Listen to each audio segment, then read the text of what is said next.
we're getting that cone. Damn it.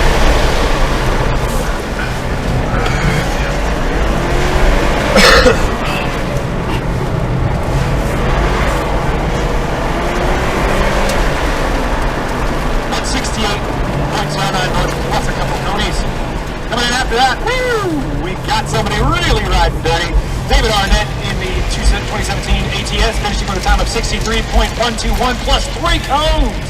3 cones on the day. Still does not beat our 4-cone run, but very close. 63.121 plus 3 cones on David Arnett, DS72. DS72, 63.121. Still good enough. He's running in first place in D Street, so he's good for that anyway.